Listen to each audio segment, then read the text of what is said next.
இன்றைக்கு நம்ம தியானிக்க போகிற வேத வசனம் என்ன அப்படின்னா, மார்க் எழுதின சுவிசேஷம் 7ஆம் அதிகாரம் 15ஆம் வசனம். இதில் என்ன கொடுத்துருக்காங்க அப்படின்னா, மனுஷனுக்கு புறம்பே இருந்து அவனுக்குள்ளே போகிறதொன்றும் அவனை தீட்டுப்படுத்த மாட்டாது. அவன் உள்ளத்திலிருந்து புறப்படுகிறவைகளை அவனை தீட்டுப்படுத்தும். நம்ம உள்ளத்திலிருந்து புறப்படுறது தான் நம்மளை தீட்டுப்படுத்துமே தவிர, நம்ம சாப்பிட்ற சாப்பாடோ இல்லைன்னா நம்ம பூமியிலேருந்து கிடைக்கிற எதுவுமே நம்மளை தீட்டுப்படுத்தாது. நம்ம உள்ளத்திலிருந்து வருகிறது தான் நம்மளை தீட்டுப்படுத்தும் அப்படின்னு சொல்லியிருக்காங்க. இதை குறித்து சீசர்கள் இயேசுக்கிட்ட கேட்குறப்போ ஏசப்பா சொல்கிறாங்க, இதை குறித்து உங்களுக்கு உணர்வில்லையா?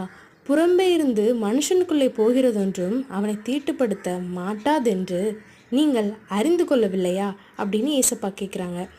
அது அவன் இருதயத்தில் போகாமல் வயிற்றிலே போகிறது.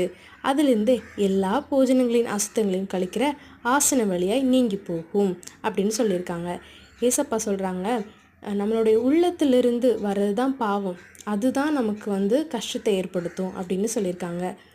மனுஷனுக்கு உள்ளே இருந்து புறப்படுகிறதே மனுஷனை தீட்டுப்படுத்தும்.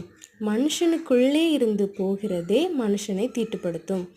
எப்படியெனில், மனுஷனுடைய இருதயத்துக்குள் இருந்து பொல்லாத சிந்தனைகளும் விபச்சாரங்களும் வேசித்தனங்களும் கொலைபாதகங்களும் களவுகளும் பொருளாசைகளும் துஷ்டத்தனங்களும் கபடும் காம விகாரமும் வன்கண்ணும் தூஷணமும் பெருமையும் மதிக்கேடும் புறப்பட்டு வரும். பொல்லாங்கானவைகளாகிய இவைகள் எல்லாம் உள்ளத்திலிருந்து புறப்பட்டு மனுஷனை தீட்டுப்படுத்தும் என்றார். அப்போ இதெல்லாம் எதிலிருந்து? உள்ளத்திலிருந்து புறப்பட்டு மனுஷனை தீட்டுப்படுத்தும்.